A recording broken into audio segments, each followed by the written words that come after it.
Laws of Attraction, Chapter 4. The issue is Moot. The next morning, you're directed to an auditorium at the heart of McGraw Byrne's offices, where it feels like the whole firm is gathered, from the paralegals on up. You and your fellow associates are shown to seats at the front of the room, with Sadie and Gabe seated a few feet behind a podium on the central stage. It must be a big challenge, Gabe texted about last night, but I thought it was for us, not the entire office. Maybe the firm's assigned us a high-profile case. Ooh, I heard Little Pouncer got defrauded by her accountant. Maybe it's that. Would that be a good thing? Have you heard her latest single? That would be everything. They wouldn't drag all the legal secretaries in to announce that. I think this is structural. Maybe we're opening a new office? Could mean there could be more partnership slots opening up than we realized. Gigi's onto something. Bow's probably right. How about neither? This place is a well-oiled machine. I'm sure everyone who works here would know how to handle a celebrity case. This has to be something that's impacted the whole firm soon. Who knows how far the ripple effects could reach. Okay, now I'm starting to wish Gigi's explanation made more sense. Just then, Aislinn hurries down the aisle, slipping into a seat at the end of the row. You lean over next to her to ask. You've been here the longest. Any idea what Gabe's cryptic text plus a firm-wide turnout might add up to? I'd forgotten it was that time of the year again, but considering where we're meeting... But before she can finish, a silence falls on the room. You look up to see Sadie moving over to the podium as Gabe is at her side. Let's get started. As I'm sure most of you are aware, we're meeting today in McGraw Byrne's very own Moot Court room. Most attorneys only get the chance to practice their arguments on hypothetical cases during their law school days, but we in McGraw Byrne find this exercise to be an invaluable tool in assessing our attorneys. Pitting our associates against one another is one of McGraw Byrne's most time-honored traditions, and its most fiercely contested competition. After all, you're the best of the best, aren't you? Now we want to see how you stack up against one another. Murmurs spread throughout the room like wildfire, and many of the paralegals grin wickedly, craning their necks to look at you and your fellow associates. I'm in charge of the official betting pool this year. Current odds are favoring Gigi for the win. Who are the partners betting on? They always seem to have the inside track. Guys, you're scaring the poor associates. I've been here for 7 annual moot court competitions. I promise you, however scared they are, it's nowhere near enough. Why is everyone getting so worked up about the moot court? We went all through it in law school. The McGraw Byrne's version is a little more intense. It's not literally trial by fire, but it's close. The entire firm places bets on the outcome. Forget trial wins. McGraw Byrne, your moot court outcome defines you. Sadie plants her hands on the podium and whispers, but quickly die down. You'll be working in teams, going head-to-head. This is the chance for all the partners to see your individual strengths and your weaknesses. And unlike the moot court you were used to in law school, here at McGraw Byrne, you'll have witnesses, direct examination, the works. What are you? That's the antithesis of the whole exercise. It's about legal principles, not courtroom technique. Besides, how would you even keep that remotely fair? Mr. Vandervelde, I hope you're not implying anyone would have an advantage in this case. At least, not beyond their own natural talents. Of course not, I'm just trying to grasp the nuances. Doesn't bode well for whoever's on your team. The case you'll try is one I took on several years back. And because I know Martin will be concerned, this was before Aislinn joined the firm.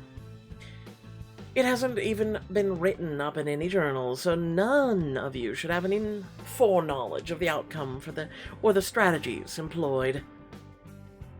If you get the urge to play Sherlock, you should know all the strategy documents relating to the case have been removed from our offices. Both teams, however, have access to all the original discovery documents exchanged during the case. You're giving us the materials? Interesting. If we all have the same discovery, it really just comes down to who's got the most innovative with law, and who makes better connections. I'm thinking precisely. Discovery is an important part of the course, but we expect you're all excellent at that already. Besides, McGraw Byrne's research team is the top of the field. Discovery tests them, but this tests you alone. Needless to say, we've massaged the actual discovery materials in order to ensure both sides of the case are equally winnable. Seeing who can make the information work best for them is what makes this event so fun. That's settled. Let's talk brass tacks. Firm employees will stand in as witnesses. They've fully been briefed on all the details of the case and will respond honestly to all direct cross-examination questions. You can request additional interviews with any and all individuals on your witness list. But if I hear of any of you attempting to bribe them for strategic advantage, you will be dismissed immediately. Bribe the fake witnesses. Okay, clearly the firm takes this competition very, very seriously. That said, if you ask the right questions, you may dig up some interesting answers. I promise you, there's more to this case than meets the eye. Roll out! Oh, it is on! I'm glad you're excited because you'll all be going to trial tomorrow. The entire room gasps, and you can hear the paralegals behind you whispering amongst themselves. Tomorrow? Even I can't read that fast. Clearly, they want to see how we work under pressure. They're trying to see what we can notice in such a short time frame, if we can find the smoking gun in a crunch. This is really going to separate the winners from the whiners. Couldn't agree more. Who needs sleep when there's a partnership on the line? I do, and I also need salsa dancing. This is going to interfere with my plans for tonight. Oh, you poor thing. Traditionally, we give the associates a week to prepare, but you're all senior associates, so you can handle it, right? And before you protest, let me remind you, during your career, you will find yourself in front of a judge with less than 24 hours' notice. If you want to make partner in McGraw Byrne, you need to prove all to us that you can handle this kind of pressure. One last thing to keep in mind. While this will impact individual assessments in the partnership challenge, you have to work as a team. Because after all, fundamentally, McGraw Byrne is all one team. We need to see that you can be a part of it. This is a challenge about working together as much as it is individual performance. I'm here to put player in the team player. Respect yourself more, Bao. Witnesses, please meet in the firm cafeteria for more information. Senior associates will go into more detail in Gabe's office. The crowd begins to disperse. You follow the other associates into the hallway. I knew it had to be major for Gabe to text us so late, but I didn't expect it to be this major. Are you seriously worried? You heard her Aunt Sadie. It's Moot Court. I've won this game since my 1L year. Bow. This clearly isn't a game. They brought the entire firm into a room just to announce it. It's a firm tradition, and clearly it's an important one. Yeah, but I just said I'm gonna win. You really think your law school competitions was this stiff, Bao? I mean, yeah, you guys are good, but you're going up against the best. I plan to knock you down a few pegs. Clearly you won't lose on confidence.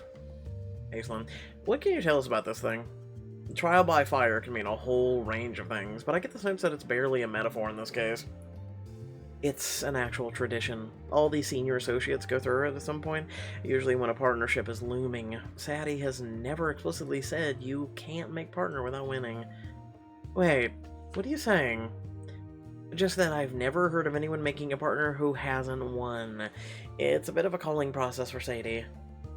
So you're saying it's a death match?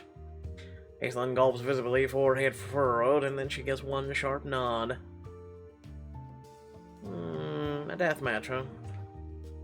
Bring it! I always do my best work under pressure. You all better hope you're on my team. Martin snorts. If that's supposed to be intimidating, it's not. And if you think it's persuasive, well, I'm holding out for Gigi. Thanks? Just then, Gabe pokes his head out into the hallway. I suggest you don't keep Sadie waiting any longer. She's waiting inside the office, arms folded across her chest, and she watches you all closely as you enter.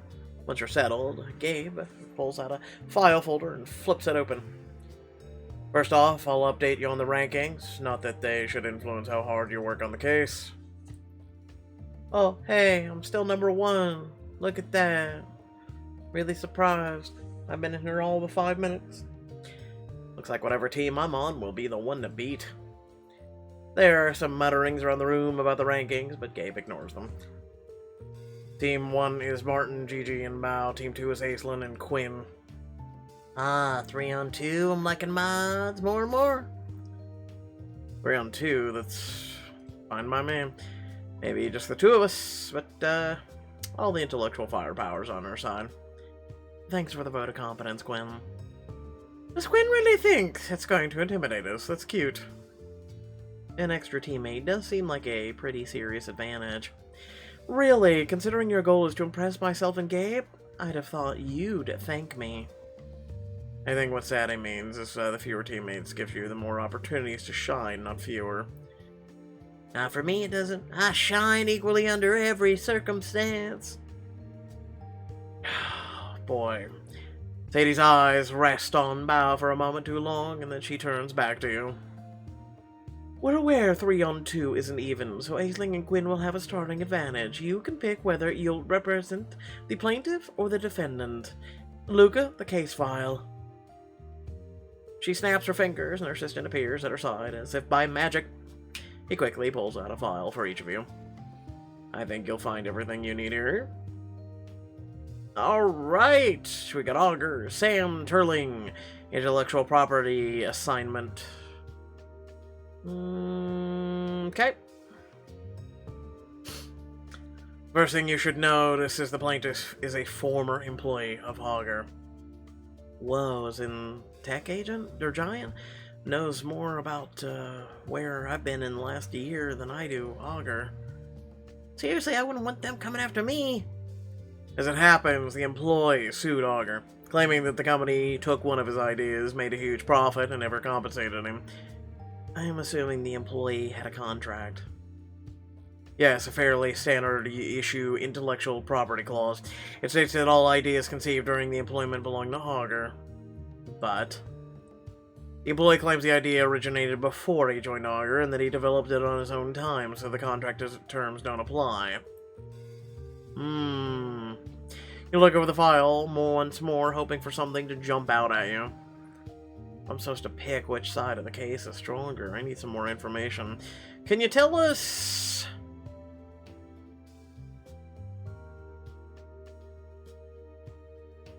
what side McGraw Byrne represented? That doesn't matter. The idea the employee had, that doesn't matter. More about the employee. I can tell you that he's a very clever individual. Wait for Gabe to finish when he doesn't. That's all you're giving us? Frankly, I think I'm being generous. If this case came across your desk organically, you'd have to be in deeper weeds. Before you can respond, Aislinn taps you on the shoulder. You bite your tongue and bend your head towards hers. We don't have a lot of information on either side. I suppose we just have to go with our gut. Does your gut say anything? Not immediately. But Sadie said both sides are winnable. I say go with whoever you feel more passionate about. Passion is one of your greatest assets. Gabe wraps his open pen on the table, calling your attention back to him. His grin easygoing, but it doesn't reach his eyes. Time's up, your pick. We'll represent the employee. Augur's a multinational behemoth. I think we should stand up for the little guy. I won't lie. I was hoping you'd say that. Let it settle, Lugo. Take dictation. Fine, when you're ready. Sadie. We need to contact the head of HR for the Tribble case. Sadie strides out of the door, Luca hurrying after her, fingers flying over his tablet as he struggles to keep up with her thoughts.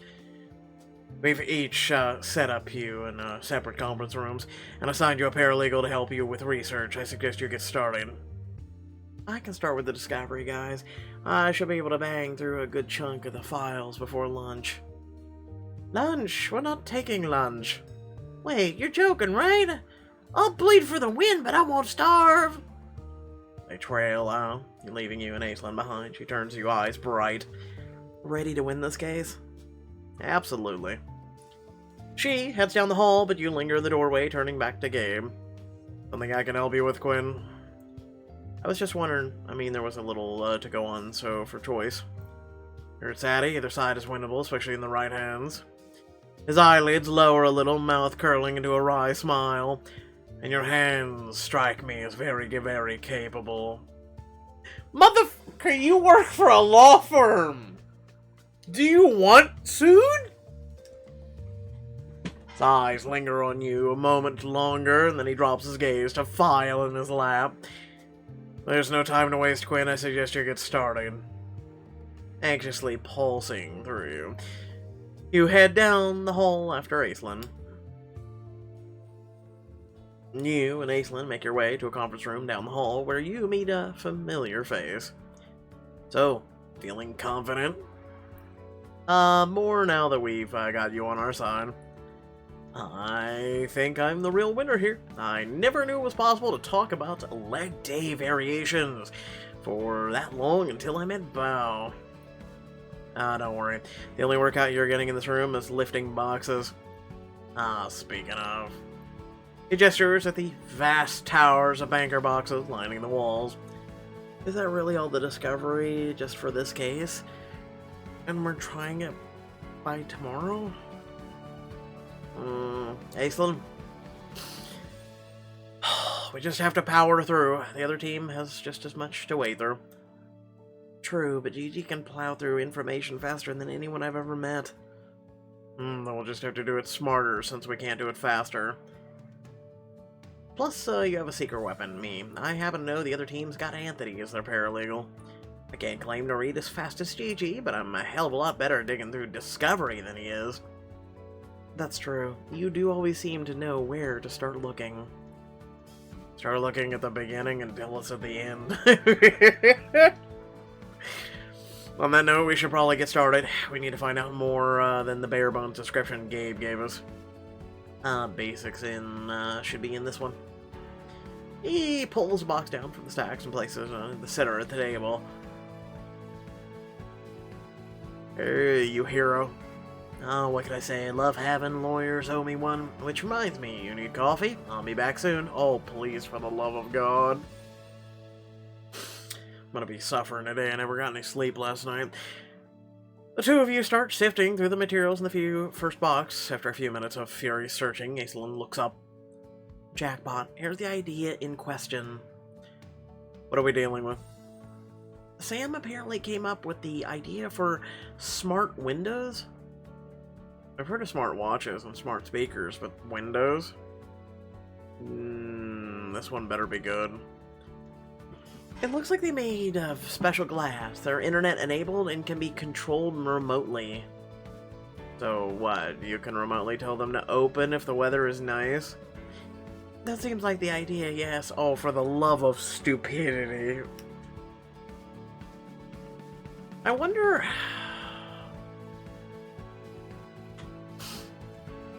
what data they're collecting on users. Wow, Augur fought so hard for the IP. Most of Augur's products are in the cloud computing, search, digital history, or digital connectivity. A physical product like this isn't what I'd expect from them. You're right. The product is definitely a bit of an outlier for them. They must have thought it was worthwhile, though. Aislinn digs through the folder she's holding and pulls out another sheet. Wow, apparently smart windows were 10% of Augur's revenue last year, and that's only selling to commercial developers. No wonder Sam was willing to go up against a tech Goliath. Imagine the potential if they developed a consumer version. They save money and help the environment. No wonder they're so invested in this tech. The potential for profit is astronomical, really. Now we're getting somewhere. Has anyone ever told you how sexy your brain is? since everybody at this office flirts with one another. A delicate pink floods her cheeks. She raises an eyebrow. She looks at you, leaning just a bit closer across the table. I may have heard that before, though I like hearing it from people much more than others. A slow smile spreads across her face as she holds your gaze for a moment, another moment, and then finally drops her eyes, still smiling to herself as she turns the page. For now, though, we should probably focus on the case instead of the appeal of certain qualities. If you insist.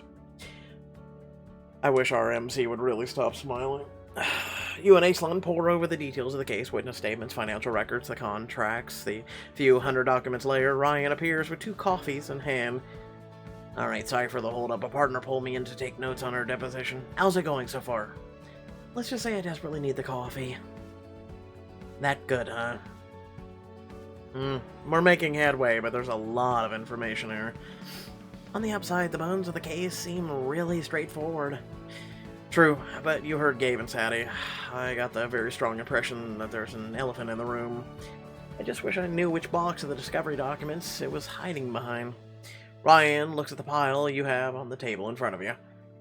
A fresh set of eyes might help, and I can't get pulled in to help a partner during my lunch break. Really? You'd give up your break to help us out with this?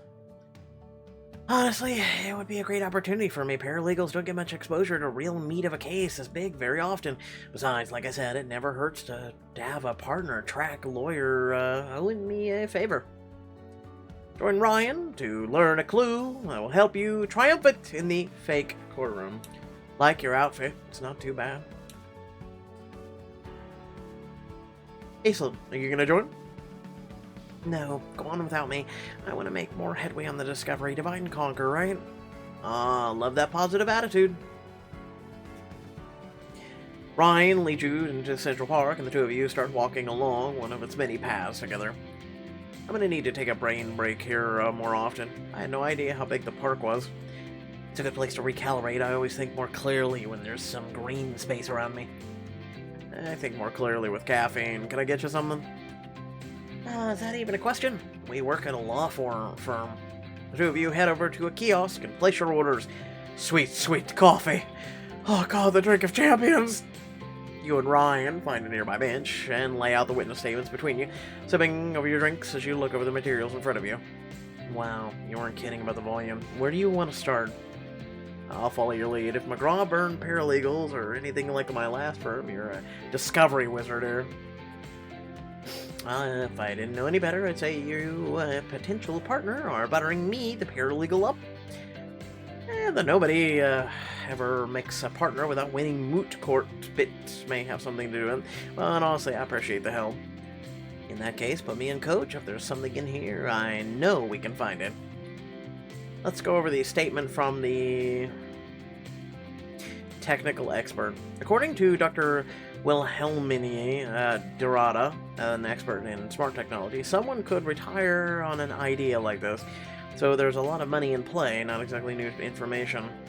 True, but I'm sure you could spin it into something on the cross, right?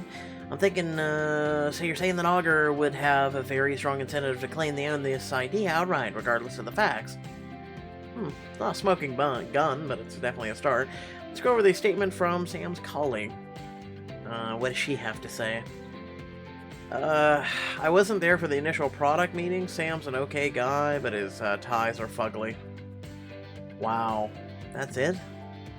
Apparently, he also plays jazz in the office too loud. He sometimes leaves leftovers overnight in the company fridge, and moving on. Let's go over the statement from the friend of the plaintiff. The plaintiff's best friend is Barry Pines. He says Sam was always talking about his million-dollar ideas. Oh, this one could be good. Maybe he remembers exactly when Sam came up with the idea. I remember the one about the gasoline delivery drones. My eyebrows didn't grow back for weeks after he demoed the prototype. Maybe we can just don't put the witness on the stand at all. You set down the stack of witness statements and sigh. There's plenty of building blocks here for either side, but nothing definitive, nothing major. No pessimism allowed. My reputation is officially tied up in you winning this thing.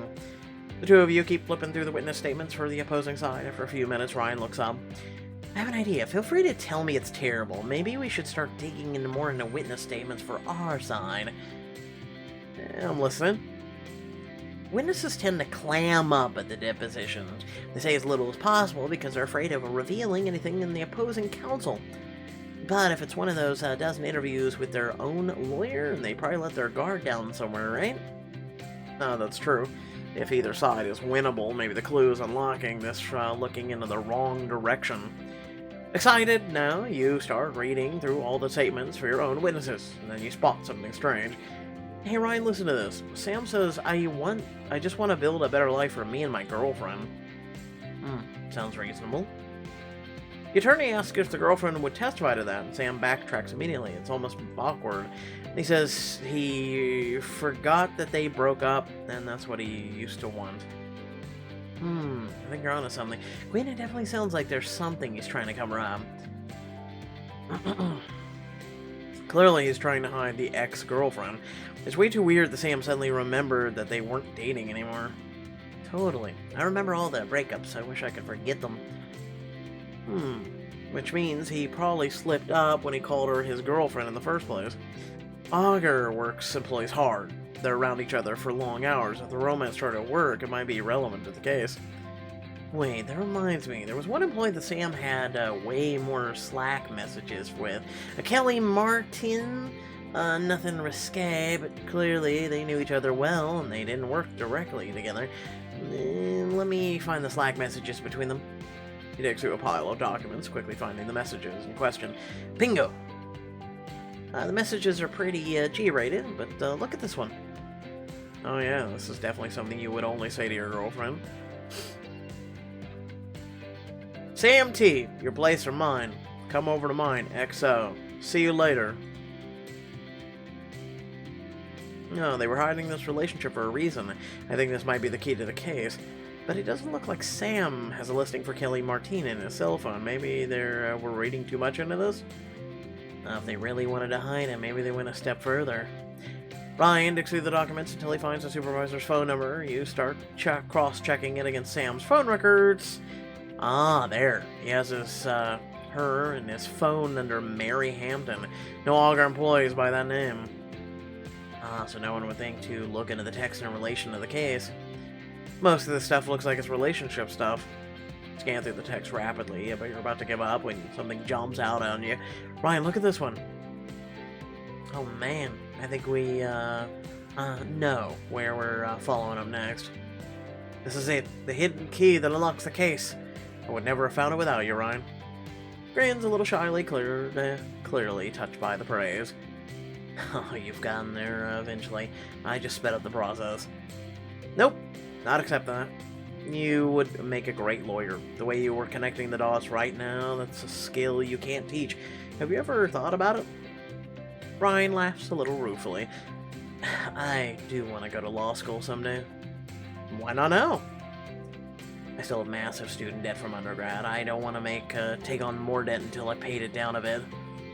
I think...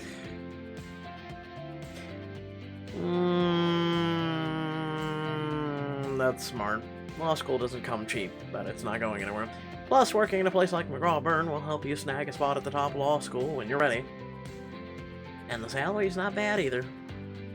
Well, whenever you're ready to apply, you can come to me for a recommendation. You're a total beast as far as I'm concerned. Thanks for saying that. A lot of lawyers at the firm are really dismissive of the paralegals. Now that just means they miss out on having twice the legal firepower in the room. Alright, it's official. I'm Team Quinn for life. And speaking of, we should probably get back so you can guarantee a Team Quinn win on this case. The two of you gather up the papers and head back. You can't help but smile. For the first time, this case doesn't feel manageable. It feels winnable. Hours pass, the sun is set, and the halls of McGraw Byrne are quiet. You and Aislinn have moved to your office, and you notice Aislinn's eyelids drooping. That's where I am right now. So tired. Seriously, I think I've set a new record for time staring at a single page on East Law. Impressive, but maybe we can introduce that as evidence tomorrow. Somehow, I don't think Sadie would be impressed. What Would more coffee help? I was going for how much coffee would help. Oh, shit. Not enough. You could bring me a tankard. It wouldn't. Maybe. I think we have the real lead. Rush is definitely starting to fade. On the plus side, I found a lot more evidence on the relationship. I think there's really something here. Alright, it's decided. I'm putting on a fresh pot of coffee, and I don't know, doing some jumping jacks until the fog clears. I think I'll head down to the library and see if I can dig up any relevant case law. Good idea. Meet you back here in 20. When you arrive at the firm's legal library, you're surprised to see the lights are already on. There's just one person inside, hunched over a volume of U.S. reports. He hears you coming in and startles and grins. Gwyn, clearly you're burning the midnight oil. Looks like I'm not the only one. Shouldn't you be... What are you doing here? Preparing my incantations, obviously. I suppose now that you're part of the team, I can tell you the real reason McGraw Byrne is so successful. Our dark magic. Oh yeah? What does that make you, a necromonic counselor? That's painful. I'm only giving you a pass because of the hour, which begs the question. He glances at his phone and grimaces. Oh, dear lord, is it really that late? You and Aislinn certainly get the A for effort. Don't speak too soon. I think both of us are hitting a wall built entirely of endless boxes of discovery materials. He fixes you a long, assessing gaze, and his face softens a bit. How are you holding up? A passion of yours. I know I've cautioned you about it, but I don't want to see it snuffed out. Oh, you want to know how I'm all doing? Is this a trap? Bearing up under the pressure of the job is what we're being judged on, isn't it? It's true, but I promise you I'm not assessing you now. I genuinely want to know, not as your boss, but as someone who wants you to succeed. Abe leans back in a chair, lacing his fingers behind his head. There's one bit of advice I could give you. My foolproof method to cut through the brain fog. If you're willing to take a field trip, that is. What kind of field trip? Can't tell you that.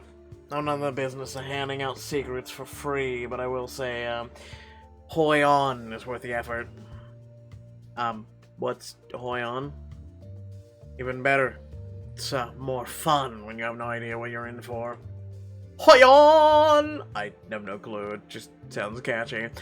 Join him for a chance to clear your head on the case and connect with him at one of his favorite spots in the city. He tells me some fish. Or food or something. Looks like I'm right again.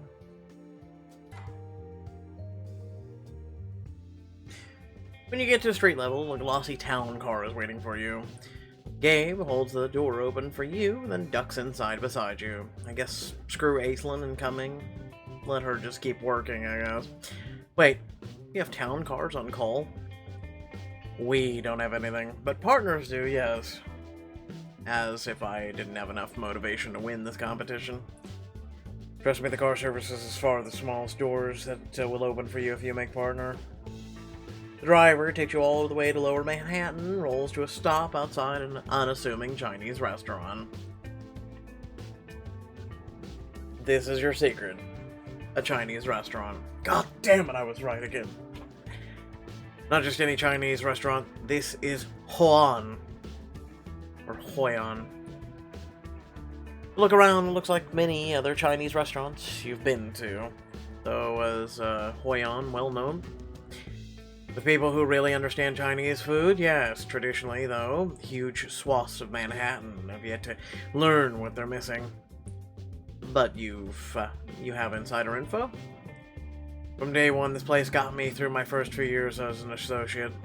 It's delicious, obviously, but just as importantly, it's open late, it's affordable, and the leftovers last for days. Said no one ever about Chinese. No one. Wait. What's your definition of affordable? In this case, something a first-year public defender doesn't have to miss rent to enjoy. So you're saying I should order all the appetizers, then? I'm picking up the tab. You should do that anyway. We should probably get this to go. I assume you have a few things you'd like to finish tonight. That's a very solid assumption. Don't worry, speed is another of Hoyan's many excellent qualities. Gabe takes you up to the front desk to place your order. I'll have my usual. He will have the spicy house lo mein. You're ordering for me? I can make my own decisions. Fair enough. In which case I'll just tack on the lo mein as a table dish. I promise you, it's the best you'll ever taste. It's what Hoyan is famous for. I'll try some, but I don't like being told what to do. An excellent quality in an attorney. After you place your order, you and Gabe take a free table by the register. How are you feeling about the case? Actually, better than I expected. I think you're going to be impressed with what we bring to the court tomorrow. And? That can't be all I get. Hey, it's all you gave us, prick. It's my turn to keep a secret or two. Never underestimate the element of surprise in a courtroom. Clearly, you've already learned how to play your cards at McGraw Byrne. Good timing, too. I'm sure you'll notice we take our moot court cases very seriously. That was kind of hard to miss. What case did you have to try? I don't know. That might be too big of a secret for me to share with just anyone. I'm not just anyone. I'm the associate that's going to eventually be McGraw Byrne's next partner. He sniffs out a small laugh, leaning back in his chair. Well, if we're waiting anyway, the case was between a restaurant chain and a long-time employee. Apparently they'd been overpaying him for years. They were losing market share, squeezing every penny, so they demanded he pay back the $38,000 in wage overages. When he refused, they fired him. So, who did you represent? The employee, of course. Makes sense, essentially, especially considering it's the stronger case. It's a classic wrongful termination. The employee holds all the cards in a case like that. So besides, sympathy matters in a courtroom. What makes you say that? Public perception matters. The fact that would have to be pretty stacked against you for a jury to pick a massive corporation over an employee who hadn't done anything wrong. That's more ruthless than I expect you to be about it. I prefer clear-eyed.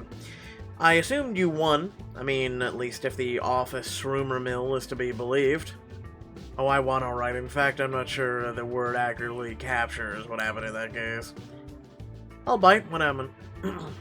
I got the partners to throw out the company suit. We got $250,000 in punitive damages. Wow. I didn't even realize that kind of outcome was possible in a moot court. We're testing for how creative you can get with the law, Quinn. The only limits of what's possible are your imaginations. Right, because this case wasn't daunting enough already.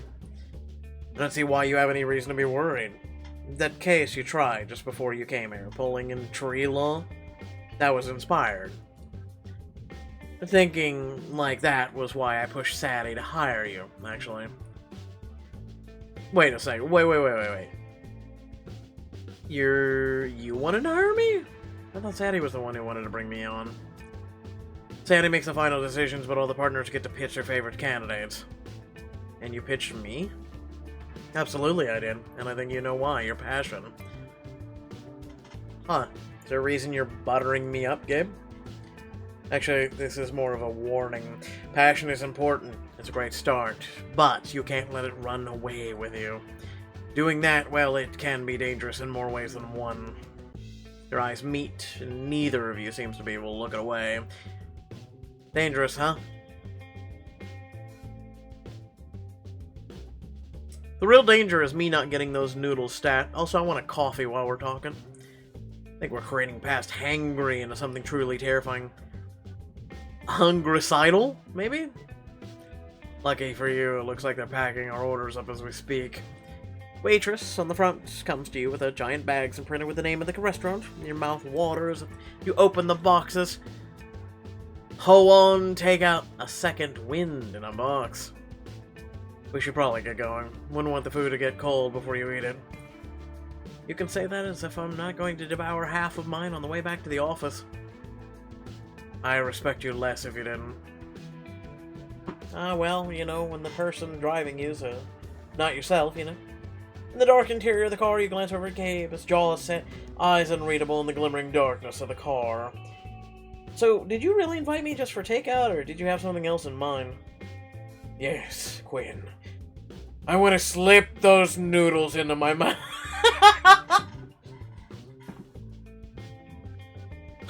You thought I was gonna go somewhere else with this? The words leave your mouth so fast you almost can't believe you actually said them. Surprise flashes across his face for a moment, but he quickly schools himself. Careful, Quinn. If I didn't know any better, I'd say you're flirting. It's not what I meant. But I did wonder whether, well, you seem to spend more time with me than some of the other associates. He holds your gaze for a long moment. I see more promise in you than I've seen in anyone in a long time, Quinn. I don't say that lightly. So whatever you do, don't let me down. Now pass me the noodles. The town car pulls up to the office, and Gabe exits, holding the door open. The intimacy of the dark car dissipates into the night air. Hopefully, Hoyan helps you as much as it helps me. I'm looking forward to seeing what you come up with tomorrow. And with that, he turns and walks off down the sidewalk, leaving you alone, wondering what exactly just passed between you. You head back to the office, where you find Aislinn sipping from a piping hot mug of coffee. Oh my god, is that... Hoyan, Gabe's patented all-nighter fuel. He must think pretty highly of you to take you there. Gabe guards that restaurant like it's a crown jewel. You know about it. You forget, Quinn. I've been here for years, and I may have bribed him by doing his briefs for a month. Lucky me, then. And lucky, too. There's no way I can finish this all on my own. Two of you begin digging into the steaming food, and just a few bites later, you start to feel a surge of fresh energy. Because it's spicy. Thus, it increases your metabolism. So, any updates I should know about? Actually, I made some real progress on the timeline here. I can show you. Aislinn leans over the desk to show you her notes, her hands briefly, lightly touching yours. In the process, her eyes dart up to yours. You know, out of everyone, I'm really glad that it's you I got paired with, even if it is just the two of us. Oh, why's that? I guess we just click, you know? Aislinn, I think we click too, in more ways than one. I have a feeling you're not just talking about our complementary legal brains anymore, Quinn. I'm not, though that's nice too. Her eyelids lower, and she moves her arm against yours slowly, even more deliberately. Even that slight touch sends a shiver through you. Maybe after the case is done, we can see what else about us complements each other. I'd like that. She holds your gaze a moment longer, lips parting, and shakes her head, pulling her arm away. For now, though, we should probably focus on the case. We still have a lot to do, after all. The two of you are still smiling, but Aislinn's phone buzzes on the desktop, the screen lighting up with a notification.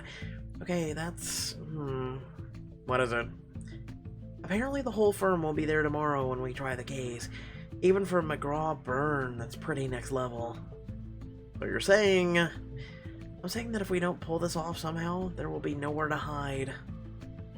The case might be fake, but the stakes are very, very real. Can you hold your own in the Moot court? Keep plying to find out. Thank you all for watching. Please remember to like, share, and subscribe. And in the description below, links to social media, Discord, and a few links to support me and my content. Without further ado, thank you all very much for watching. It's very much appreciated. Glad you're all here, and hopefully you enjoyed being here. So much so that you click or tap that subscribe button and become a member of this fine community. And once again, catch you all later. Thanks for watching. Peace out.